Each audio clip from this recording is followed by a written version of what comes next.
नमस्कार। शारदीय नवरात्र के दूसरे दिन की आप सभी को अनंत शुभकामनाएं। माँ दुर्गा की नवशक्ति का दूसरा स्वरूप है माँ ब्रह्मचारिणी। ब्रह्म का अर्थ है तपस्या और चारिणी का अर्थ है आचरण, यानी कि तपस्या का आचरण करने वाली देवी। माँ दुर्गा का यह स्वरूप भक्तों और सिद्धों को अनंत फल देने वाला है। इनकी उपासना से तप, त्याग, वैराग्य, सदाचार और संयम की वृद्धि होती है।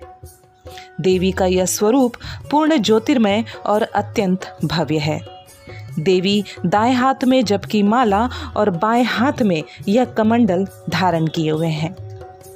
देवी माँ ब्रह्मचारिणी को गुड़हल और कमल का फूल पसंद है, इसलिए उनकी पूजा में इन्हीं फूलों को देवी माँ के चरणों में अर्पित किया जाता है। माँ ब्रह्मचारिणी को मीठे में चीनी और मिश्री काफ़ी पसंद है, इसलिए माँ को भोग में चीनी, मिश्री और पंचामृत का भोग लगाना चाहिए। माना जाता है कि माँ ब्रह्मचारिणी को दूध और दूध से बने व्यंजन अति प्रिय होते हैं, इसलिए माँ ब्रह्मचारिणी को दूध से बने व्यंजनों का भोग लगा सकते हैं। मान्यता है कि इस भोग से देवी ब्रह्मचारिणी प्रसन्न हो जाती हैं। कहते हैं कि माँ ब्रह्मचारिणी व्रत के दिन इन्हीं चीज़ों का दान करने से लंबी आयु और सौभाग्य की प्राप्ति होती है। आइए बताते हैं आपको माँ ब्रह्मचारिणी की कथा के बारे में। माँ ब्रह्मचारिणी ने राजा हिमालय के घर जन्म लिया था।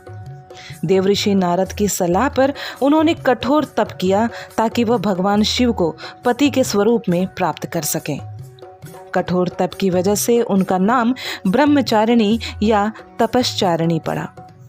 भगवान शिव की आराधना के दौरान उन्होंने हजारों सालों तक केवल फल फूल खाए और 100 वर्ष तक साग खाकर जीवित रहीं।